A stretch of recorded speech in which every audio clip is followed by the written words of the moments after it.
Hello everyone, मेरा नाम प्रियम दुबे है और मैं इस समय अमेरिका में university of California Santa Barbara में पीएचडी कर रहा हूं।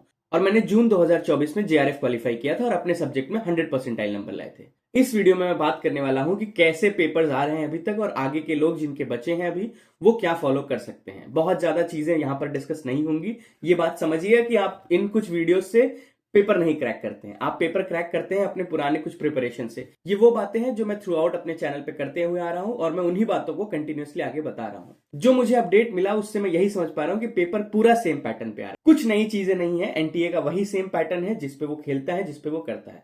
कुछ सवाल हैं जो मैं पहले भी बोलता था कि एनटीए की हमेशा कोशिश रहती है कि 3 से 4 सवाल ऐसे बनाए जो हर इंसान फंसे। तो अभी इस समय वो लोग फिल्म सिटीज के बारे में पूछ ले रहे हैं, थोड़ा बहुत एकेडमिक बैंक्स ऑफ क्रेडिट्स के बारे में लेकर के आ रहे हैं, कुछ थोड़ा अर्थक्वेक और इनसे रिलेटेड है। ये भी कोई नए सवाल नहीं है, ये सब मतलब उसी आसपास घूमने वाले हैं। कुछ बहुत मतलब तुर्रम खान नहीं बना दिया उन्होंने, ठीक है।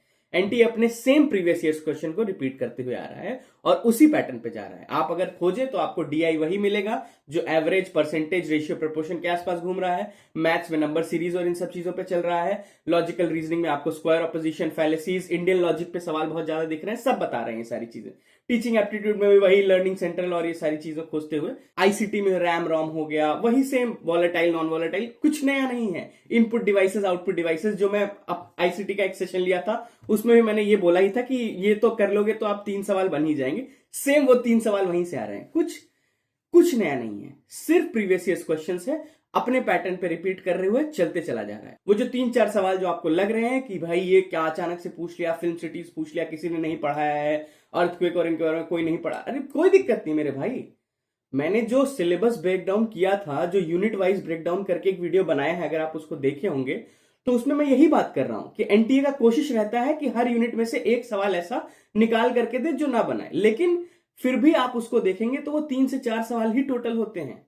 उसके अलावा भी अगर आप अच्छे से पढ़ें तो आप बहुत प्यार से बिना मैथ्स डीआई के 28 सवाल लगा सकते हैं, और मैथ्स और डीआई कर लिए तो फिर आप और ऊपर जा सकते हैं। आपको इस समय ये हरकतें नहीं करनी है कि एनालिसिस की वीडियोस देख करके एक्स्ट्रा पढ़ते चले जा रहे हैं कि अरे ये रट ले, ये रट ले। नहीं भाई, आप अपने रिवीजन पे रहिए, आप अपने नोट्स को कंटिन्यूअसली रिवाइज करिए, आप प्रीवियस ईयर्स क्वेश्चंस लगाइए। कोई मॉक नहीं लगाना है, सिर्फ प्रीवियस ईयर्स क्वेश्चन लगाना है। प्रीवियस ईयर्स क्वेश्चंस पे बेस्ड है, उसी पैटर्न को फॉलो किया जा रहा है। ए के जगह बी पूछ ले रहे हैं, सवाल सेम है, कुछ अलग नहीं है। इस बार पूछ लेंगे कि ऐसे पकड़ रहे हैं, ऐसे पकड़ रहे हैं, बस खेल वही है। कुछ नया लेकर के नहीं आ रहे हैं। वो प्रीवियस ईयर्स क्वेश्चंस पे ऐसे पकड़ने वाले भी पैटर्न एक्सप्लोर्ड है। आप अगर प्रीवियस ईयर्स क्वेश्चंस लगा रहे हैं तो आप बहुत अच्छे जगह पर हैं पेपर निकालने के लिए। आपको कुछ डरने की जरूरत नहीं है। पेपर एनालिसिस सेम चल रहा है, जैसा मैं प्रेडिक्ट कर रहा था वही हो रहा है, कुछ नया नहीं हो रहा है। ये जो फिल्म सिटीज और ये सारी चीजें हैं, आप पढ़ लो, पढ़ना चाहो, नहीं भी पढ़ोगे तो 2-3 सवाल मैं आपको बोल रहा हूं वो आएंगे ऐसे, ठीक है। मतलब एनटीए का रहता है कि ये कुछ अनप्रिडिक्टेड चीजें देनी है, वो देंगे, वो सबके लिए है, उससे आपको टेंशन लेने की जरूरत नहीं है। आप उसको नहीं भी पढ़ेंगे तो कोई दिक्कत नहीं है दोस्त, 3 से 4 सवाल आप हाथ में छोड़ सकते हैं। आपको यह समझना है कि एग्जाम निकालने के लिए 50 में से 50 पेपर 1 में नहीं लगाना होता है, 100 में से 100 पेपर 2 में नहीं लगाना होता है। आप अगर 35 प्लस लगा रहे हैं तो आप जेआरएफ के आसपास घूम रहे हैं। आप अपना कट ऑफ देखिए, कुछ सब्जेक्ट्स के लिए अब 40 प्लस लगेगा पेपर 1 में। सेम विद पेपर 2, आप अपनी चीजों को एनालाइज करके चलिए, वही है पैटर्न, वही है, कुछ और नया नहीं है।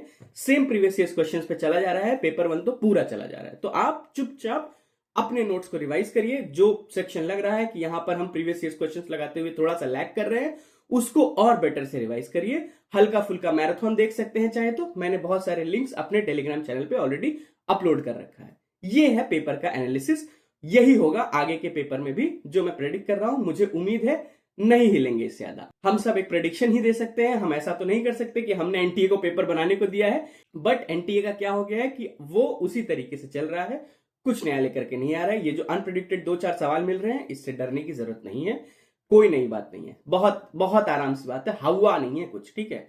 पूरा प्रीवियस ईयर्स क्वेश्चंस पे चला आ रहा है, वही जाएगा आगे के एग्जाम में भी, क्योंकि यहां तक आ चुका है, लगभग आधा हो चुका है, इसके आगे आधा बचा है।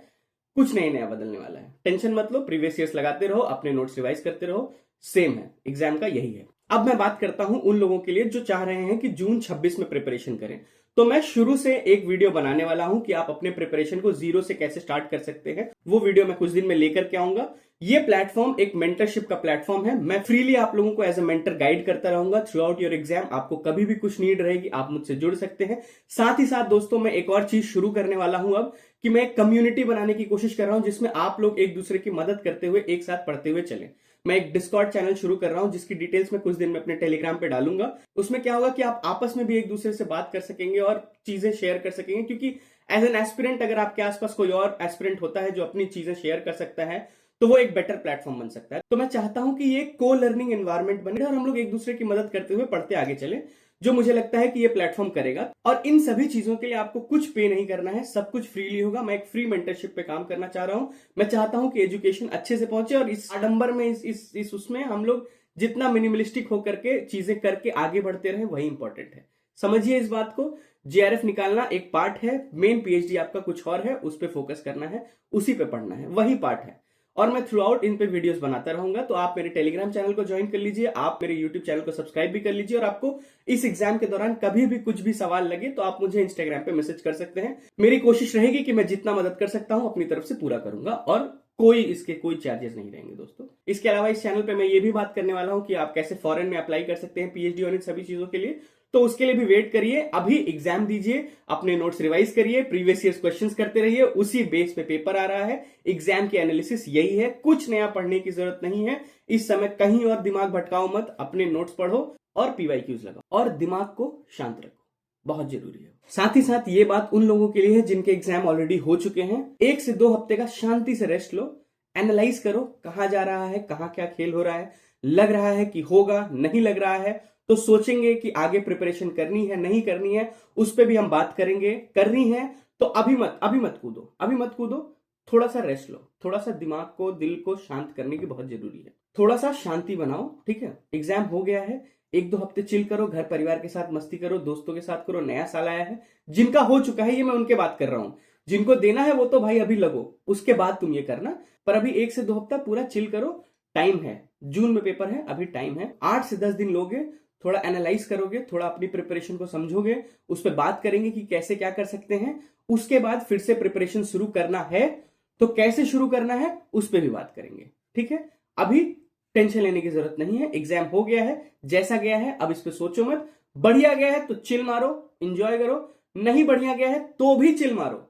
जिंदगी जीना बहुत जरूरी है, समझे। कभी भी कुछ भी लगे दोस्तों बिंदास मैसेज करो, कोशिश करूंगा अपने तरफ से जितनी मदद कर सकता हूं करूंगा। चिल रहो, बढ़िया से पेपर दो। ये प्लेटफॉर्म फ्रीली अवेलेबल रहेगा आप लोगों को थ्रू आउट गाइड करने के लिए, आपके पीएचडी प्रोसेस के लिए भी, जेआरएफ के लिए भी।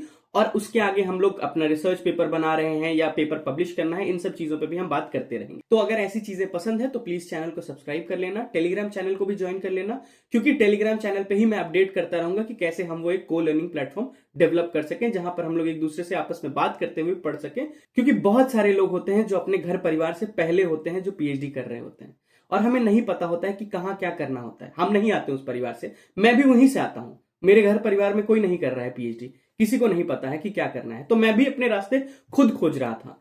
तो उस समय अगर कोई मिल जाए जो आपको बता सके कि हाँ क्या बेटर रास्ता हो सकता है, हम वो एक को लर्निंग प्लेटफॉर्म साथ में डेवलप करेंगे, जहां पर मेरे पास कुछ नॉलेज रहेगा। मैं अपने कुछ और दोस्त बना रहा हूं, कुछ और ऐसे बन चुके हैं यहां पर भी, जिनके थ्रू जितनी गाइडेंस बन सकेगी हम लोग एक दूसरे में आपस में बांट करके पढ़ते चलेंगे। तो चैनल को सब्सक्राइब कर लीजिए, और अगर वीडियो अच्छा लगा हो तो प्लीज लाइक करना और ड्रॉप अ कमेंट, क्योंकि उससे मुझे मोटिवेशन मिलेगी।